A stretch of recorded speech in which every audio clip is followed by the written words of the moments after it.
What's up, everyone? It is 3 p.m. on a Sunday afternoon, which means you're tuning in to cannabis legalization news. Today, we are joined by Josh Kincaid from The Talking Hedge. We're going to get into creating the perfect pitch deck for your cannabis business. So let's just get right into it, unless you guys have some news to talk about. Yeah, there's always something to talk about. Yeah, it is always something to talk about. And thank you so much for joining us, Josh. We're going to be talking all about pitch decks and where they fit in on your capital raise for your cannabis business. Perfect. Thanks for having me. Yeah. Josh, why don't you familiarize yourself with the audience just one more time? I'm Josh Kincaid. I'm a capital market analyst with a boutique advisory firm called the Super Chronics. We help our clients either get capital or find strategic partners, create vertically integrated buyout opportunities, and a lot of that starts with the pitch deck. So we're going to talk about maybe the 7 tips to a successful pitch deck, as well as 8 pitfalls to avoid. If we can get through all of that, you guys got to stick through all of it, though, to the very end. I've seen some of your previous ones with the attorney, the investor lady. Yeah, Katrina Glogowski is an angel investor and attorney. She's put a lot of money into the industry, from grows to tech, PR, magazines, you name it. So she's got a lot of experience. So I get her on the podcast at least once a month to dive through some pitch decks. We just did one for MedMen, and you'll have to stay tuned for that one. That was a good one. Yeah, that was a good one. And Josh and I are actually going to be putting together a course that we're going to be offering over at cannabisindustrylawyer.com. Right now, we're kind of building the video content that'll go on the top of this course. And so for that course, we're going to go through and we're going to create this type of pitch deck for the putative, which means, potential. It's an example. Vertically integrated cannabis company. And then so you'll see each one of these will be in a lesson. And I believe it's going to be a 13 deck slide that you guys can then download after you take it. So head on over to Cannabis Industry Lawyer and subscribe to our newsletter. And then you will get notice when we have launched the course. Yeah, the pitch deck is so important. I actually met your friend, her name's Katrina. I met her at an investor event years ago. I went to one. Downtown Seattle, you're on the top of the 30th floor. It was a pitch event with Vuber, and there was a couple other ones. They were asking for like 1.5 million. And it was neat to see the presentation. It's kind of like your resume, right? Like you're asking people to employ you, or rather give you money. Yeah, I mean, it's really important to kind of get everything in line and tell people what you want without like one of the funniest things I got recently, as a matter of fact, was out of a South American. I don't remember if it was Colombia or Venezuela, but this guy actually put in one of the line items that he wanted $30,000 for a wardrobe and $80,000 for a car because it was important for him to look successful rather than be successful. And so, but the other thing is, who the heck is going to pay cash for that car when they could have just rented it and be like, okay, and also rent those clothes. Now take some pictures. It's great. Get back in your sweatpants, The problem is, I think Dan Blazarian has given the wrong impression of what's successful. I mean, the fact. I don't know. Josh, did Dan Blazarian's pitch deck ever come across your desk? No, I would love to see that, though, and how he was able to spend $50 million on marketing. Because if I can buy a yacht and slap on, Super Chronics on the side of it and call that marketing, then hey, sign me up. And the other one is MedMen throwing $26 million at a Hollywood mansion. Like, how were they not in prison? Because I never learned that in business school. Well, I still don't understand why they're paying full price for these things. It's not going to hide the money any better. It could have been a line item, and then you should have had a contract with another management firm and you just suck the money out that way. But these guys are too awesome to do things the correct way. So that's how Warner Brother does it, as a matter of fact. Like if Harry Potter or any other movie, those people get no extra money because the studios will hook up, they'll start another company and then they'll charge each other like hundreds of millions of dollars for fees that aren't worth anything. And then that's how you legally siphon money away so that you can't give dividends or profits or whatever. Right. That's right. Give us some likes and some thumbs ups for getting the real straight dope on how businesses downstream cash flows to avoid tax liability. You get that here, folks. And that's why you're going to want to sign up for this course on pitch decks. We're going to break them all down. And so one of the things that you wanted to start the course with is start with the why. What do you mean by that, Josh? Start with the why? Yeah. Well, what do you mean? I mean, all right. So in your pitch deck, what should you lead with? First thing I would start with is identifying a business plan goals. And I guess that's what you meant by why. Is like, why are you setting this up? So essentially, if you don't identify your business plan goals right off the bat, instead you have like your, total addressable market. Like, we don't care how many billions of dollars the industry is worth. Tell me what you're doing. Identify your business plan goals so that I know immediately what I'm looking at. Word. So like for a pitch deck though, is this for businesses who are already active or even for like a new business? Well, it's a sign of the times, Miggy, and that's a good point because, circa 2017, 2018, when we were doing the pitch deck reviews, it was okay to be pre-revenue. So if you had an idea, that's fine. But, post beer virus, that doesn't work anymore. So when I got a pitch deck out of Brazil and this guy wants to buy a license and then, change the laws, like it's not even like federally legal yet. It's not, like that's a wrong time. So right now you need to be generating revenue, and even more importantly, you should be profitable. Yeah. Awesome. So if we were going to stack a pitch deck for a vertically integrated startup, because a lot of the future businesses in this cannabis industry is one state after another, and we're about to have maybe 4 more go into the legalization states, how do they put together a good pitch deck for a vertically integrated cannabis company?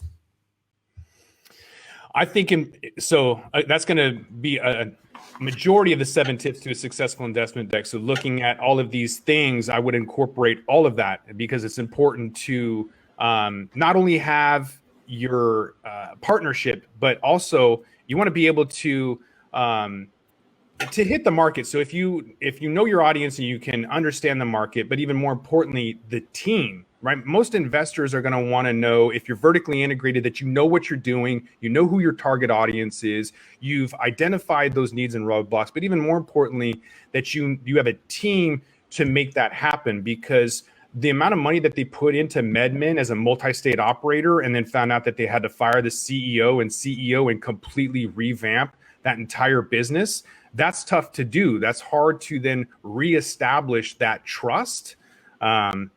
Well, and we got a question from one of the people watching to ask if do you need a business plan if you're not seeking investors? I would think a mission statement would be enough, but I mean, the whole purpose of a pitch deck is to get investors, right? Like the whole purpose of any of this is to pull in that money towards you to get more, whatever you're doing.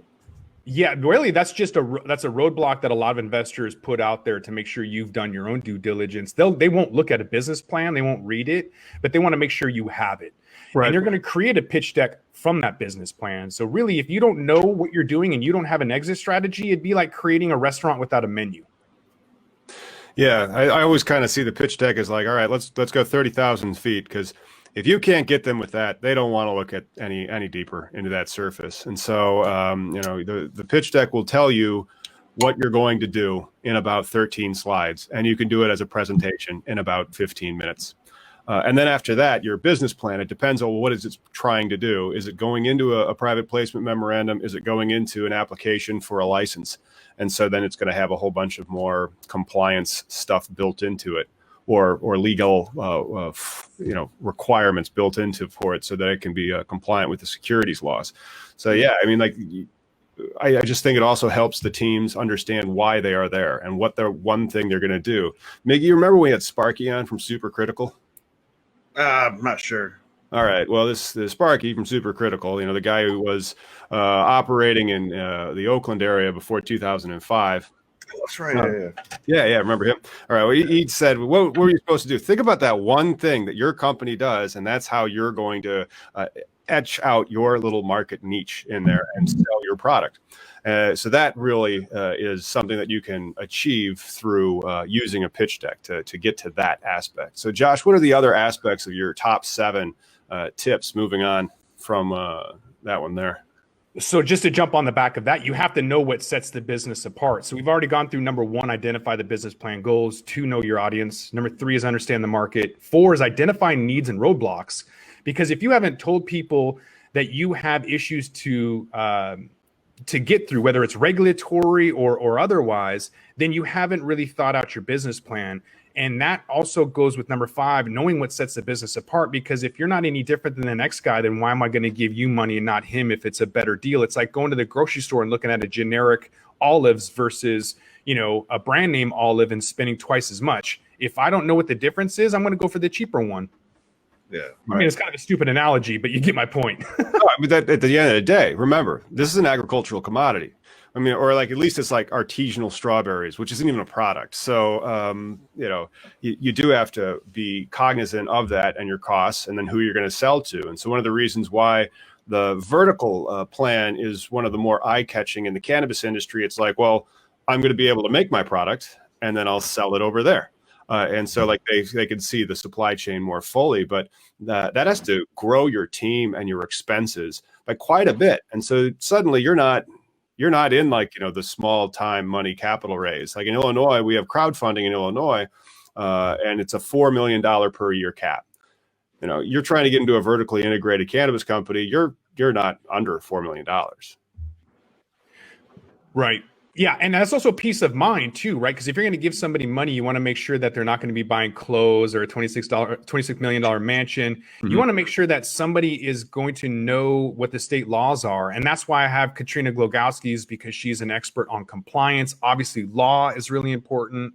And so having the team in order to make sure that you're able to go from state to state and then stay in business. Miggy, we've seen so many crazy things in Washington where they tried to cap concentrates at 10%, which would nullify the whole concentrate category, and then shapes and colors. And so I've seen business owners spend an entire quarter of a year going through potential legislation and legal issues that would affect their business dramatically. And then the bill just gets dropped. So they just wasted an entire quarter of a year, and that doesn't work for a small business. So you have to have a team that is able to keep moving forward, even when there's regulatory issues and hurdles that you have to go through.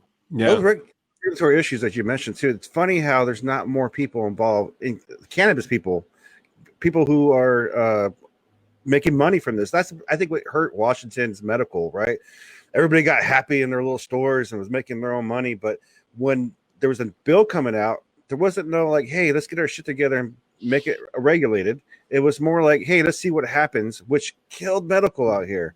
Mm-hmm. And if more people in their states, because it's individual, state by state, got involved in their regulation, because we were talking about before how one of the staples should be, what are you doing for the community? What are you doing for, as an investor, what's the company doing for regulation? Mm-hmm. Yeah. And the banking industry is required to do that. They have to put in a certain amount of hours into the community because they're kind of an evil corporation.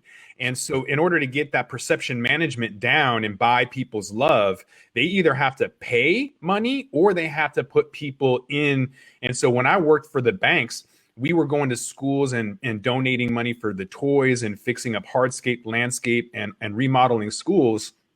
And they loved us, but none of them knew that it was required. They all thought that we cared, that the bank cared. And the bank doesn't care. They are obligated to do that. And so I think that the cannabis community wants to do that. And I think that's the fundamental difference, is that there's a lot of altruism in individuals that maybe shouldn't be in business as long as they have. We're starting to see that with this beer virus, that there's going to be some capitulation and closing, and maybe that's going to create a lot more vertically integrated opportunities if you can stay in the game long enough to find that strategic partner. Beer virus. I'm trying to avoid the name. Oh, I don't want to get demonetized, so I'm not using the pandemic word. Oh, yes, that was an interesting thing that Miggy had once. He did such a piece on the pandemic name thing earlier, and it started to trend.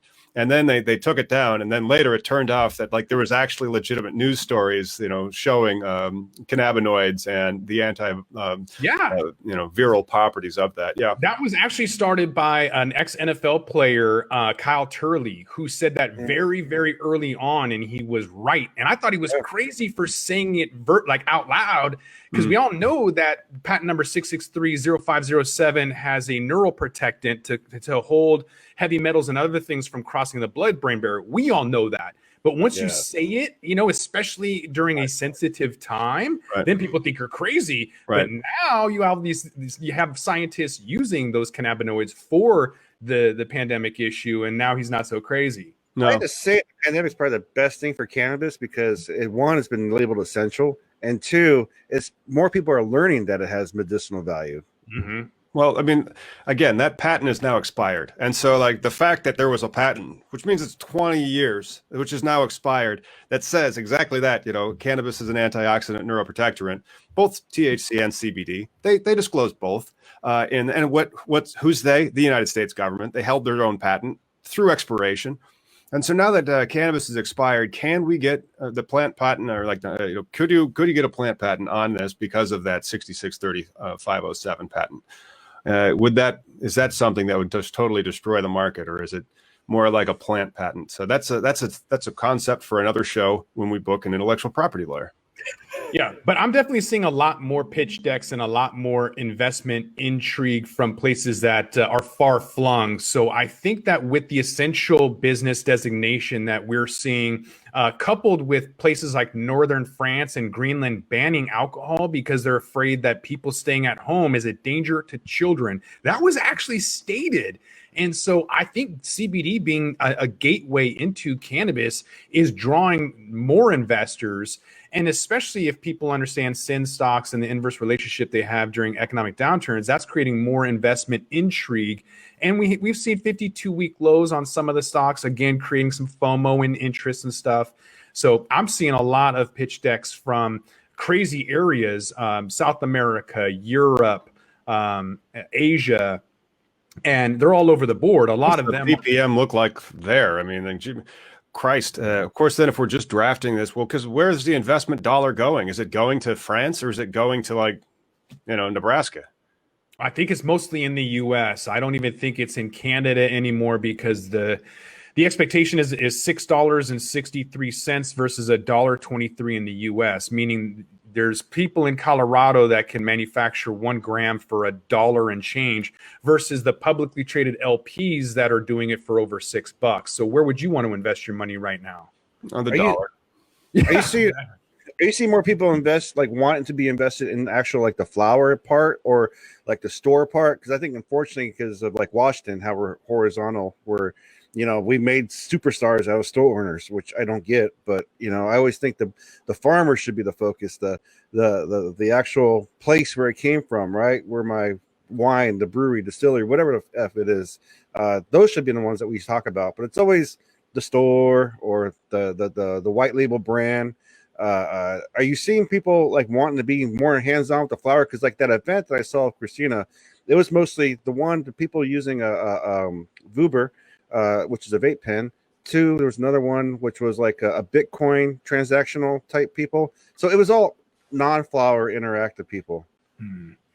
I am seeing, so the Viridian Capital Deal Tracker is something that comes out weekly. And so I'm able to see both acquisition and M&A transactions. And so the transaction, the number of transactions is decreasing, but the dollar amount per transaction is increasing. And there's more debt than equity. And then to answer your question, there are more investors going after the flower, but I feel like that's in areas like Colorado that are vertically integrated. So the two main acquisitions are still multi-state operators because of the assets or the collateral behind that. They still can get the buildings and everything, but people are going more and more after cultivators. Even though it's a commodity and commodities are generally a race to the bottom in terms of pricing, I think that maybe being the cleanest dirty shirt in the room and the lack of opportunities right now, the market is bloated and speculative and people don't really know what to do with it. So they're like, I guess we'll buy that, So you're seeing more and more grows being purchased. Yes. I mean, it's recession-proof price. You're talking about the sin, we've talked about before. But it also depends on how much more capacity and demand those grows are. So because cannabis doesn't scale all that easily in the sense that you have to grow the plant. I mean, sure, you can turn it out and you can have a surplus of flower, but it still takes it's still quite labor intensive.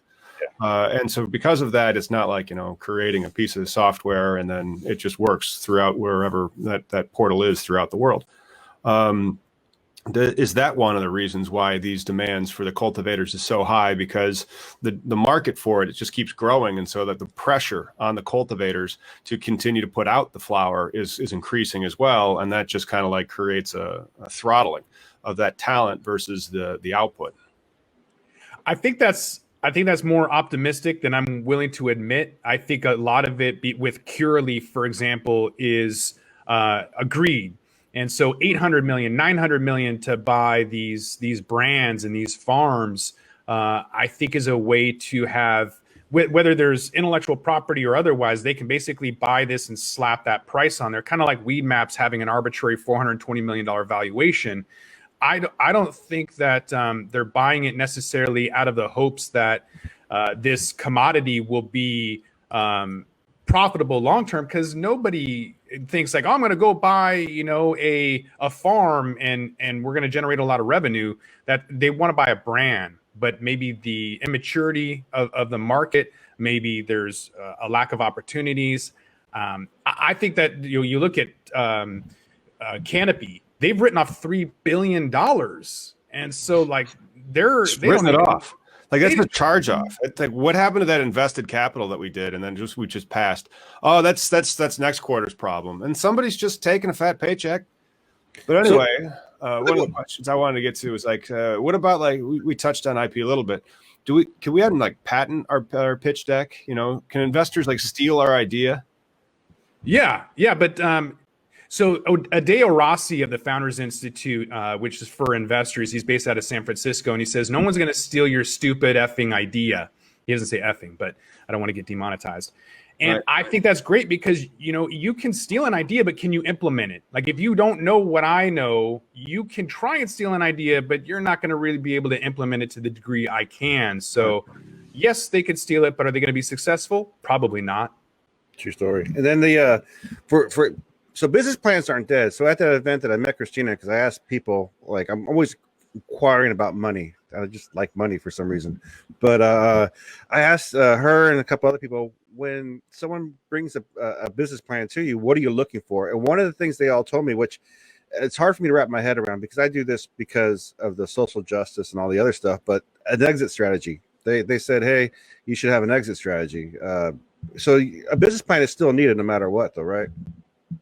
Yeah, you still need to do it because, again, if you're creating a restaurant and you don't know what the menu is, how are you going to create the atmosphere, the environment? How are you going to select a chef? And the chef is like your number one asset in a restaurant. So if you haven't created the menu, you can't move forward. And the same thing with the business plan. If you don't have an exit strategy, then you don't really know how to get out of the business. So if you don't know who your target market is, if you don't have a business plan, there's all of these things, including creating a summary. Number 7 on the 7 tips for a successful investment deck is to create a summary with a call to action. And so that's another thing. That's the exit strategy is here's how much we want. Here's the creating FOMO, essentially. This is why you want to invest. And that's really important. And you can't do that without a business plan. Yeah, you don't want to have to just be taking this pitch on the road. Well, they do that sometimes. They close one round of investing and they go to the next one.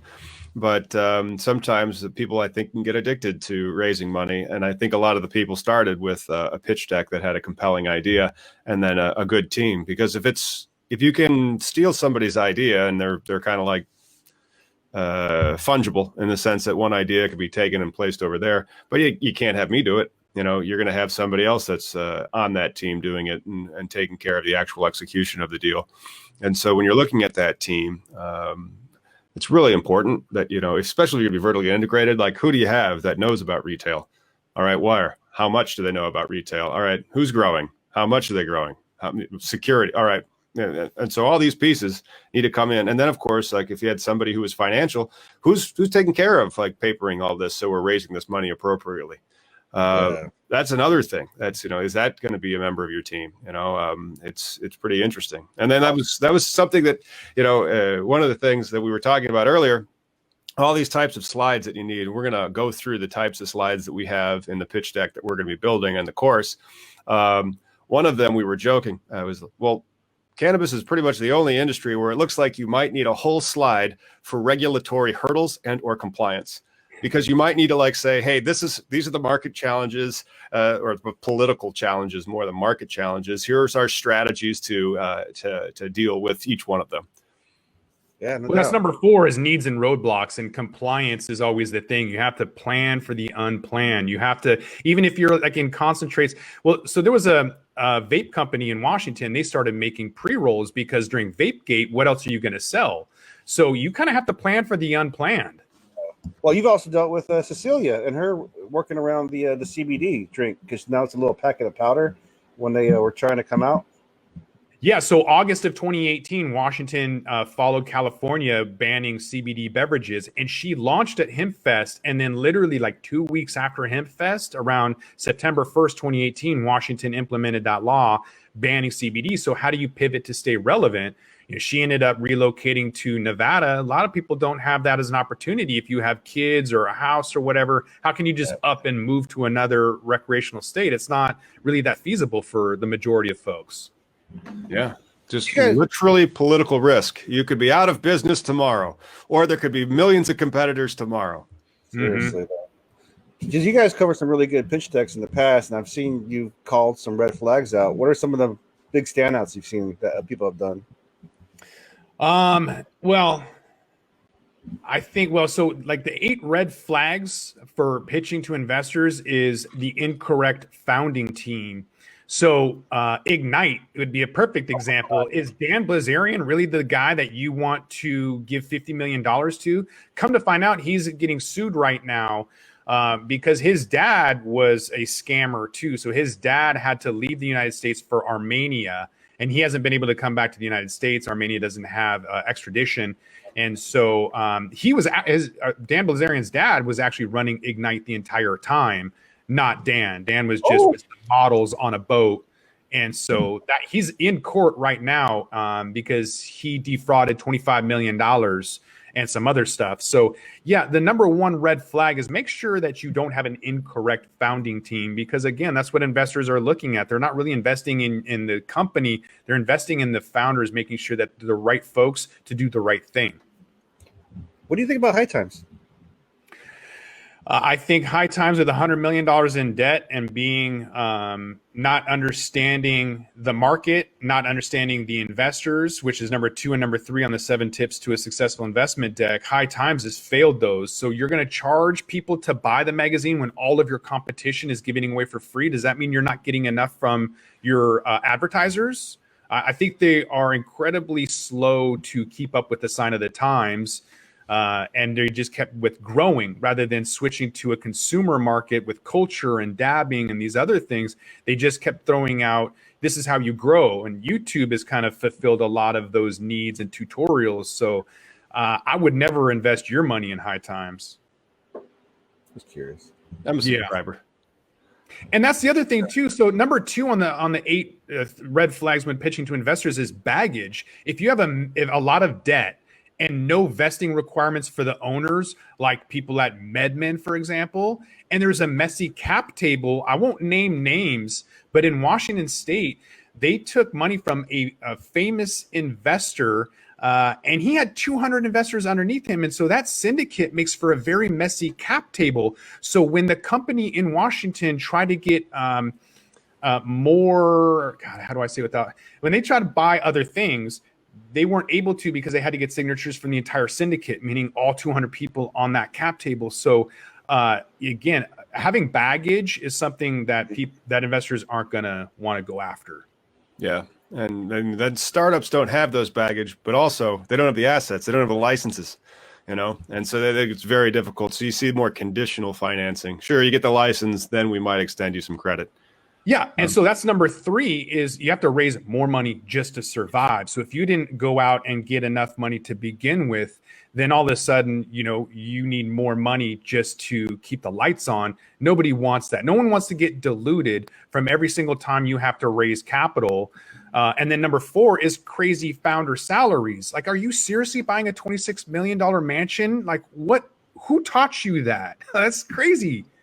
Isn't there an accountant though? Like all these companies with CFOs and whatnot, isn't there one person that can just see raise the red bullshit flag as far as like, hey, we're raising more than we're actually creating?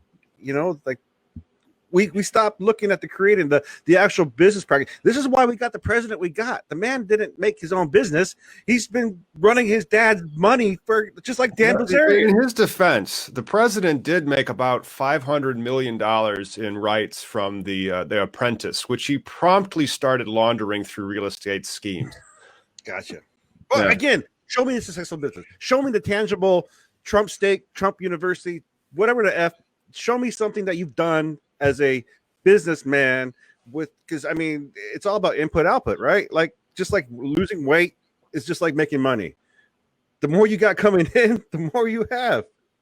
Period. I feel like a broken record answering that question, Miggy, but I pull my hair out because the lack of compliance. You've probably seen it, Tom. They don't really bring in good legal advice, and they never bring in chief financial officers or financial advisors or capital market analysts. They don't, because there's too much ego involved, in my opinion. I've seen it so many times over the last 7 years where they don't have the right people in the right positions, especially when it comes to finance and compliance. It blows my mind because all of these people who think we didn't come from cannabis and we don't want to be a part of cannabis and we don't need to know what the industry is doing. And then on top of that, you don't have anybody who's going to hold you financially accountable. Really?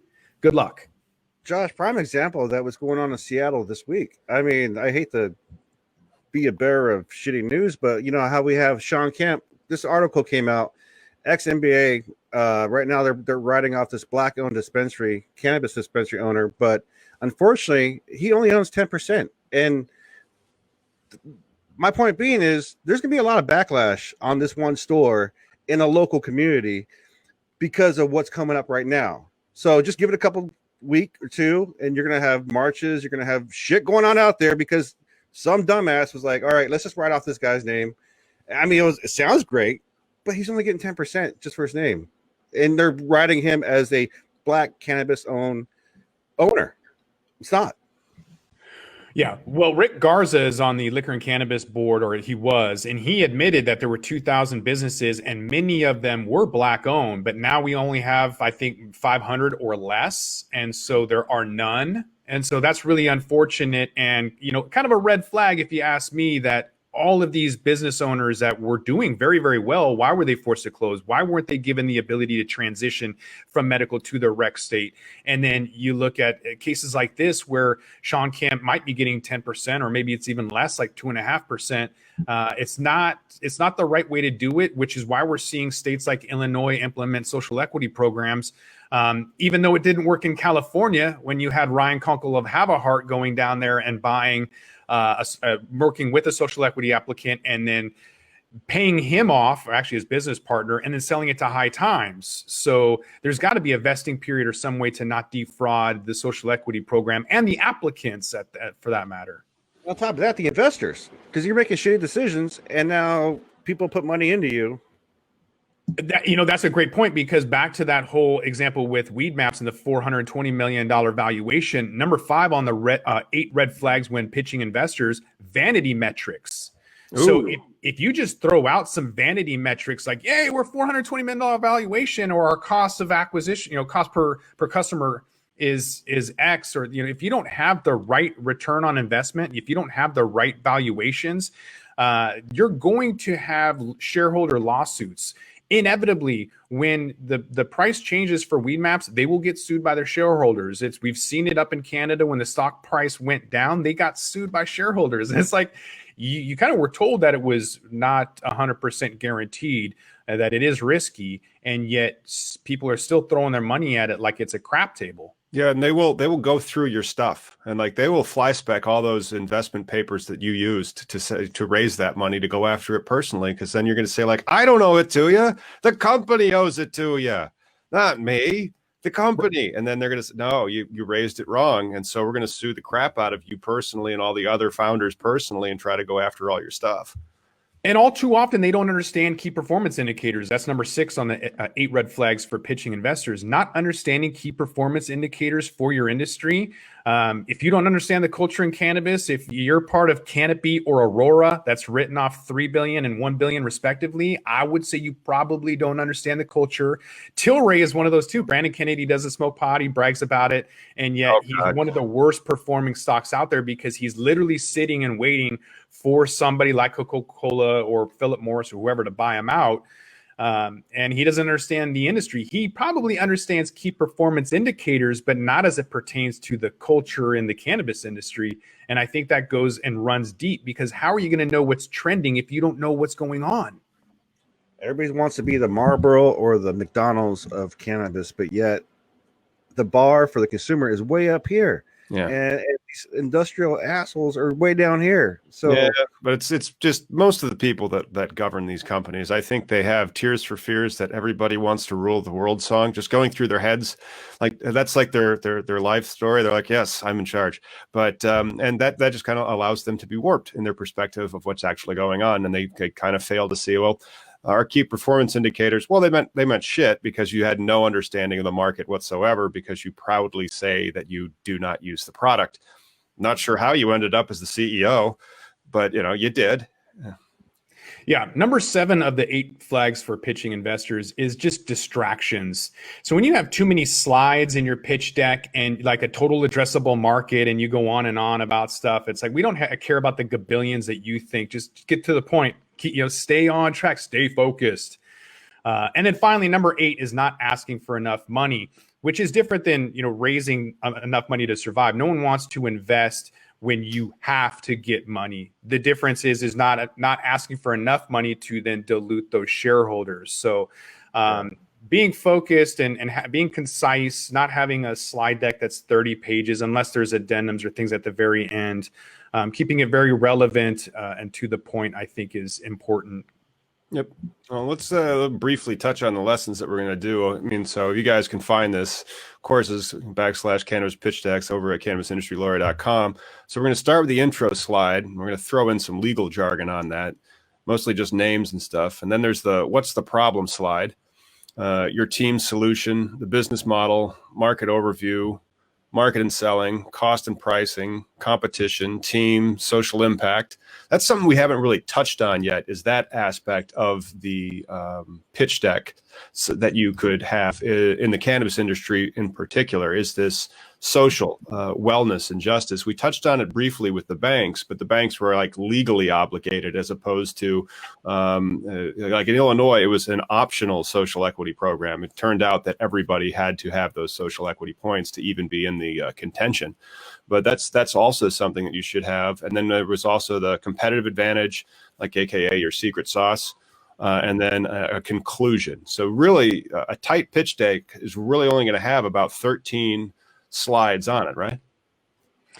13 is a good number. Yeah, I would be very cautious if you're going to go beyond 15. It better be really, really good. If you're vertically integrated, then I understand, because there's a lot of aspects to touch on. But if you're an ancillary or a producer or a processor or a retailer, keep it to 15 unless you're all three, then be as concise as possible. I'd like to also point out, too, we're in a day and age and time of the cannabis industry where now everything's Googleable.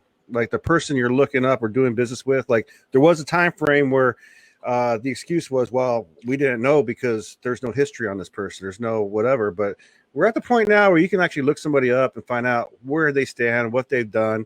And then again, this goes back to the culture. And I'd like to point out that Josh and Tom, right now I'm talking to 2 guys who've made money and successfully pay their bills off cannabis industry, auxiliary stuff, right? I'm just the activist guy who just goes and cheerleads a lot of shit. So I really think that people should pay attention to you guys. Well, thank you. I think it's important, too, to take a look at medical estates, because social equity programs are important, and that's sort of what can drive the perception change. That perception management is really important. And so, Chris Martin of Hempful Farms, I think. Mm-hmm. And he's still able, being in Arizona, to give away RSO. And I think that's really cool to be able to help medical patients. That's where this altruism kind of comes from, right? That's why we're all activists turning into business professionals, because we want to help people. So that's the foundation of it. And if we can incorporate some kind of ability to help those medical patients and the community, I think it's really going to change the whole perception of cannabis being a lazy stoner drug to something that can be an active cannabis lifestyle and performance enhancing drug, if you will. Well, there's a PGA video that just came out where they do talk about cannabis. Did you see that one? I think you're the one who posted that, and I saw it. Yeah, that was great. So what's in the PGA video about cannabis? They actually intellectually discuss like how it's really not. I mean, like, so it's like yesterday we did a video with Josh and CBD, and I felt really good. And it says like, warning, may be addictive to what? Feeling good, to being better. Like, what kind of world are we living in where I can't just be well? And that's what the whole point in the PGA was. Like, so golfing to get into this epitome state of mind. That's the whole thing, like a Zen moment. But now you're telling me I can use a plant to get to that moment faster. That's performance enhancing, to be happy. I don't know. Are there any warning labels on like McDonald's? Yeah. When is my Egg McMuffin going to get a warning label if the CBD needs a warning label? Come on. Peanuts have killed more people than goddamn marijuana. I made the comment yesterday about how the malls have this cinnamon company and the 57 grams of fat that accompany that, and yet you wonder why we're obese. That's almost 3 times the daily fat intake from one serving for breakfast, for example. So if you get the sausage and the cinnamon thingy and the drink, then all of a sudden you have like 100+ grams of fat, and that's crazy, but you don't have the FDA going in there and regulating that. In fact, I bet you can find farm subsidies and other corporate subsidies that are coming in to make the competition for them easier. Mm-hmm. God, so bad. So fucking bad, man. Well, whole thing's rigged sometimes.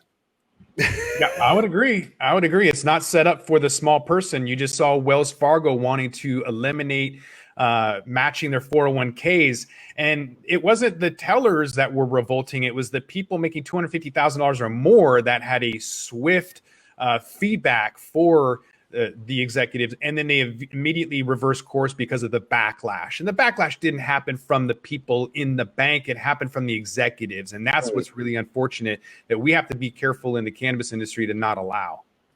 Well, the state of cannabis itself too, because in the medical states, you have people who have to have balls bigger than life to be involved in the industry, right? To step in front of the camera, to do anything, to say, yes, I agree that we should all be able to do this, right, and not be villainized. We got to band together. I mean, it starts with a good business plan and a good pitch deck and the solid founders and the right amount of money. And if we don't band together individually, we're going to fail. So maybe, consolidation or forced, capitulation is a good thing. And then eventually these big companies are going to either lose popularity, but once the market matures and we can have the equivalent of these craft brewers, mm-hmm. where we have a discerning flavor that people actually want to consume. I don't want, Tilray's weed. I want to smoke like homegrown cannabis, like really good stuff. Why do I have to like walk around a homeless encampment and be like, that smells so good? Right. How come I can't get blueberry muffin down the road? I had to wait until Croptober, and now suddenly, the muffins are done. You're like, wow. That's amazing. That's good genetics, I never smell anything from a rec shop and be like, oh, damn, that is fire. But every time I walk by a homeless encampment, I'm like, what are they smoking? Yeah. Oh, my God. That's so funny. Josh, thank you so much for joining us today. Where can we go to find and follow what you got going on at the Talking Hedge? All of your favorite MP3, MP4 formats, just look at the Talking Hedge or at the TalkingHedgePodcast.com. Awesome. Thank you so much. And thanks for tuning in, everyone. Make sure you like and subscribe to keep up with all cannabis legalization news. And tune in this Wednesday. We're going to be speaking with Andrew D'Angelo about the Last Prisoner project. So that should be a fun episode. Awesome. Thanks for having me. Thanks, Josh. Peace.